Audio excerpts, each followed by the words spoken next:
அனைவருக்கும் வணக்கம். நான் இந்திய பெண்ணை பாரதி பேசுகின்றேன். இது நான் ஏறக்குறைய சேனல் ஆரம்பித்த காலத்துலேருந்து புரட்டாசி மாதம் வரும்போதெல்லாம் இதை நான் உங்களுக்கு நினைவுபடுத்துவேன். ஷார்ட்டாக சொல்கிறேன். இது நான் கல்யாணம் ஆன புதுசில் ஒரு குடும்ப ஜோதிடம் சொல்லிட்டு எங்கள் ஹஸ்பண்ட் ஒரு புக்கு வாங்கிட்டு வந்து அந்த புக்கில் பார்த்துட்டு நான் பண்ணதோட இல்லை, எங்கள் அம்மா வீட்டில் இருக்கிறவங்களாம் நிறைய பேர் இந்த பூஜை பண்ணாங்க.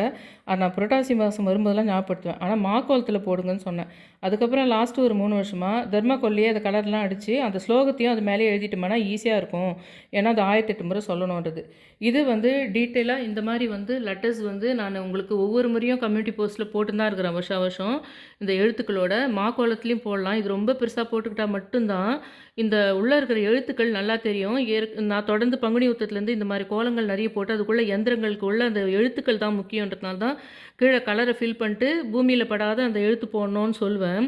ஆனால் இந்த கோலம் இப்போ மாக்கோலத்தில் தான் நம்ம எப்பவுமே போகிற மாதிரி எப்பவுமே சொல்கிறது. அப்படி இருந்தாலும் நம்ம இது ஒரு பிரிண்ட்டாகவும் எடுத்து வச்சுக்கலாம், அது மேலே கூட பூ போட்டு பூஜை பண்ணிக்கலாம் அப்படின்னு கொஞ்சம் லாஸ்ட்டு 3 இயர்ஸாக மட்டும் அப்படி சொன்னேன். எந்த ஒரு பீரியட்லேயும் நீங்கள் எவ்வளோ மோசமாக இருந்தாலும் உடனடியான ஒரு செல்வத்துக்கானது கிடையாது. ஒரு காலத்தில் நீங்கள் எல்லா வகையான செல்வ வளமும் ஓனவுஸு எல்லாமே உங்களுக்கு வந்திருக்கும். இதை நீங்கள் மட்டும் பண்ணியிருந்தீங்கன்னா அப்படின்றதுக்காக ஒவ்வொரு புரட்டாசி மாதமும் நான் சொல்லிட்டு வரேன். தொடர்ந்து சேனலை பார்க்குறவங்களுக்கு தெரியும். இது புரட்டாசி மாதத்தில் புரட்டாசி பௌர்ணமியிலையோ அல்லது புரட்டாசி ஏகாதசியிலையோ அல்லது 4 புரட்டாசி சனியிலையோ பண்ணுறது பெஸ்ட்டு. ஆனால் சில சமயத்தில் நான் கடைசி நிமிஷம் வரைக்கும் வேலையோ டைம் இல்லாத போனதுனால நாளைக்கு ஐப்பசி தொடங்குதுன்னா இன்றைக்கி லாஸ்ட் டேட்டு, இன்றைக்காவது பண்ணிடலாம் அப்படின்னு பண்ணியிருக்கேன். இது பிரம்ம முகூர்த்தத்தில் எழுந்து பண்ணால் ரொம்ப நல்லது. அப்படி இல்லைன்னா இது ஒரு 10:30 மணிக்கு ஒரு 3 மணி நேரம் ஆகும். இது பண்ணுறதுக்கு 3 மணி நேரம் ஆகும். அதை நம்ம செஞ்சு முடிக்கும்போது கற்பூர ஆர்த்தி காட்டுறது உச்சி 12 மணியாக இருக்கலாம். 12லேருந்து 12:15 நம்ம அந்த ஸ்லோகத்தை 3 மணி நேரம் சொல்லி முடித்து கற்பூர ஆர்த்தி காட்டுற நேரம் உச்சி 12 12:15 இருக்கலாம். அப்போ 10:30 மணிக்கே ஸ்டார்ட் பண்ணிடணும் உங்களுக்கு. அந்த மாதிரி 10 மணிக்கே ஸ்டார்ட் பண்ணிடுறதா இருக்கணும். இல்லைனா பிரம்ம முகூர்த்தத்தில் ஆரம்பித்தா நீங்கள் அது முடிக்கிறது எப்போ வேணால் முடிச்சுக்கலாம். ஒரு 6 மணி 7 மணிக்கு நீங்கள் ஸ்டார்ட் பண்ணால் கூட அது முடிக்கிறது எப்போ வேணால் முடிச்சுக்கலாம். ஆனால் அதுக்கேற்ற மாதிரி நீங்கள் வீட்டில் இருக்கிறவங்களுக்கு முன்னாடியே அந்த டிஃபன் பண்ணி வச்சுருதோ அல்லது வெளியில் சாப்பிட்டுக்க சொல்கிறதோ அல்லது சிம்பிளாக ஏதாவது பண்ணி வச்சுருதோ பண்ணணும். ஆனால் இதுக்கு நிச்சயமாக வாழைப்பழம், வெத்தலைப்பாக்கு, சர்க்கரை பொங்கல் இல்லைனா கல்கண்டு சாதம். கல்கண்டு சாதம்ன்றது வெறும் நம்ம சர்க்கரை போட்டு வெல்லத்துக்கு பதிலாக சர்க்கரை போட்டு பண்ணுறது கல்கண்டு சாதம், இல்லைனா கல்கண்டு போட்டு பண்ணுறது. கல்கண்டு சாதமும் பண்ணலாம், சர்க்கரை பொங்கல்னால் வெல்லம் போட்டும் பண்ணலாம். இதுக்கு நிவேதனம் கண்டிப்பாக பண்ணணும். வெத்தலைப்பாக்கு இப்போதைக்கு உங்கள் மழையினால் வாங்கலைனாலும் பரவாயில்ல, நீங்கள் ஒரு சர்க்கரை பொங்கல் கூட பண்ணிடலாம் நிவேதனம். அப்படி அதுக்கு கூட வழி இல்லை அப்படின்னா அட்லீஸ்ட் பாயசம் வேணால் வச்சிடலாம். இந்த ஸ்லோகம் நான் பிரிண்ட்டாகவே போட்டு வச்சுக்கிட்டேன். இந்த மாதிரி இது நாளைக்கும் நீங்கள் இது கூட சேர்த்து இத்தனை வருஷம் சொல்லாத ஒரு ஸ்பெஷல் நான் இந்த வருஷம் சொல்கிறது என்னன்னா, நாளைக்கு வர்றது குபேர பௌர்ணமி. நாளைக்கு வர்றது குபேர பௌர்ணமி. இதுக்கு இல்லாமல் போதாத நான் உங்களுக்கு என்ன சொல்லியிருந்தேன்னா, 6 பௌர்ணமிகள் தொடர்ந்து ஒரு கலசம் வச்சு அரிசி போட்டு அதில் கொஞ்சம் காயின் போட்டு தேங்காய் வச்சு மாயிலையே இல்லைன்னா கூட ஒரு பித்தளை தட்டு மேலே வச்சு, அல்லது பித்தளை தட்டு இல்லைன்னா முடிஞ்ச வரைக்கும் அந்த இரும்பு எவசில தட்டு இல்லாத மாதிரி வேறு ஏதாவது தட்டுகள் வச்சு அது மேலே நீங்கள் வாழையில மேலே கூட வைக்கணும்னு அவசியம் இல்லை. அந்த கலசத்தை அந்த மாதிரி வச்சுடுங்க. ஆனால் குபேர படம் இருந்துதானா அதுக்கு முன்னாடி வைங்க.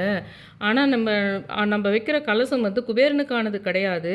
ஏன் அது நம்ம சனத்குமாரருக்காக வைக்கிறது அப்படின்னு சொல்லியிருந்தேன் உங்களுக்கு. அந்த இதுவை அது லிங்க்லேயும் கொடுக்குறேன் இன்றைக்கி நான் எப்பவுமே சொல்கிற இந்த புரட்டாசி பெருமாள் பூஜையையும் இந்த குபேர பௌர்ணமின்றதுனால அந்த குபேரனுக்கு போயிட்டு வந்த கோயிலில் இவர் சனத்குமார் சௌந்தர்யா தேவிக்கு கோயிலுக்கு போனதுனால அவருடைய செல்வங்களெல்லாம் மீட்கப்பட்டதுன்றதுனால தொடர்ந்து 6 பௌர்ணமிகள் எவ்வளோ கடந்தாலும் அல்லது எக்கச்சக்கமான செல்வங்கள் உங்களுக்கு சேரணுன்னாலும் 6 பௌர்ணமிகள் தொடர்ந்து சனத்குமார் சௌந்தர்யா தேவின்னு சொல்லிட்டு ஒரு பேப்பரில் இல்லைனா அட்டையில் சந்தனத்தாலேயே எழுதிக்கிட்டு சந்தனம் மஞ்சள் கலந்து சனத்குமார் சௌந்தர்யா தேவின்னு எழுதிக்கிட்டு டெய்லி 1 ரூபி காயின் வச்சு உங்கள் வேண்டுதலை சொல்லிவிட்டு அந்த முன்னாடி ஒரு பித்தளை தட்டு வச்சு அதில் 1 ரூபி வச்சுக்கிட்டே வாங்க அப்படின்னு சொன்னால் அதையும் இப்போ நான் காட்டுறேன் பூஜை ரூமில் போயிட்டு. அதை நான் 2 பௌர்ணமி முடிச்சிட்டேன். 3வது பௌர்ணமி எனக்கு லக்கீலி இது குபேர பௌர்ணமியாகவே இருக்குது. நீங்கள் நாளைக்கு கூட அதை தொடங்கலாம். அதனால் நீங்கள் என்ன பண்ணலான்னா சும்மா இதை போட்டுக்கிட்டு இந்த பெருமாளோட கோலத்தை போட்டுக்கிட்டு மாக்கோல்ஸில் கூட இந்த கலர்லாம் ஃபில் பண்ணணும்னு அவசியம் இல்லை. மாக்கோல்ஸில் கூட போட்டுக்கிட்டு நீங்கள் இந்த ஸ்லோகத்தை 108 முறை சொல்லிவிட்டு இந்த குபேர வந்துருக்குது பார்த்தீங்களா, அதை டெய்லி 108 முறை சனத்குமாரரே போற்றி சௌந்தர்யா தேவியை போற்றி அப்படின்னு சொல்லணும்னு சொல்லியிருந்தேன். 6 பௌர்ணமிகளுக்கு கலசம் வைக்கிறதோடு இல்லாமல் டெய்லியே சொல்லிட்டு வரணும்னு சொன்னேன். அது டெய்லி 108 முறை சொல்லி அந்த ₹1 காயினை முன்னாடி வச்சிட வேண்டியது தான். அது உங்கள் எல்லா வகை செல்வமும் 6 மாதத்தில் உங்களுக்கு வந்து கிடைக்கும். எப்படிப்பட்ட கடன் இருந்தாலும் தீருன்றதுக்கு அதை நான் சொல்லியிருந்தேன். நாளைக்கு கூட நீங்கள் அந்த விஷயத்த ஆரம்பிக்கலாம். இதெல்லாம் உங்களுக்கு வேணவே வேணான்னா கூட, இந்த குபேரனுடைய பௌர்ணமியா நாளைக்கு இருக்கிறதுனால, இங்க குபேரனுடைய மந்திரமோ அல்லது குபேராய நமகன்னோ நீங்கள் நாளைக்கு 108 முறையோ 1008 முறையோ சொல்லி, நீங்கள் சும்மாவே அந்த குபேரனுக்குன்னு சொல்லிட்டு ஒரு இது இருக்குது பார்த்தீங்களா? நம்பர்ஸ் போட்டு ஒரு கோலம் இருக்குது. நீங்கள் போய் நெட்டில் தேடினாலே கிடைக்கும். நம்பர்ஸ் போட்டு அதுக்குன்னு குபேர பூஜைன்னு சொல்லிட்டு இருக்கும். ஆனால் அந்த குபேர பூஜைக்கு வந்து வாழையில போட்டு அது மேலே நவதானியம் வச்சு அது மேலே கலசம் வச்சு அந்த நம்பர்ஸ் இதெல்லாம் பண்ண சொல்லுவாங்க. இப்போ அந்த மாதிரிலாம் நீங்கள் பண்ணாமல், அது நம்ம தீபாவளி கூட பண்ணிக்கலாம். தீபாவளி சமயத்தில் பண்ண வேண்டிய அந்த குபேர லக்ஷ்மி பூஜை அது. அதை நீங்கள் பண்ணுறதுக்கு பதிலாக நீங்கள் வெறும் அந்த நம்பர்ஸ் போட்டு ஒரு கட்டங்கட்டமாக போட்டு ஒரு நம்பர் போடுவாங்க பார்த்தீங்களா, குபேர கோலம்னு. அதை போட்டுட்டு 108 முறையோ 1008 முறையோ குபேராய நமக அப்படின்னு சொல்லிட்டு நாளைக்கு பௌர்ணமியில் எனக்கு அது மட்டுமே போதும், ஏன்னா நாளைக்கு குபேர பௌர்ணமி ஆகுது, நான் குபேரனை மட்டும் கும்பிட்டுக்கிறேன் அப்படின்றவங்க அதை பண்ணிக்கலாம். இது ரொம்ப முக்கியமான. நாளைக்கு புரட்டாசி லாஸ்ட் டேட், அதே சமயத்தில் புரட்டாசி பௌர்ணமி இருக்குது.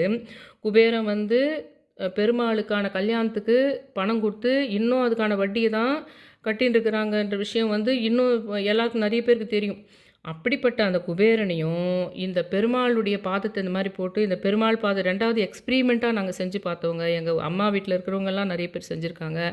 எல்லாருமே ஏதோ ஒரு வகையில் அவங்களுக்கு செல்வத்தாலையும் ஏதோ ஒரு விஷயத்தில் அவங்களுக்கு நல்ல விஷயங்கள் நடந்திருக்குது.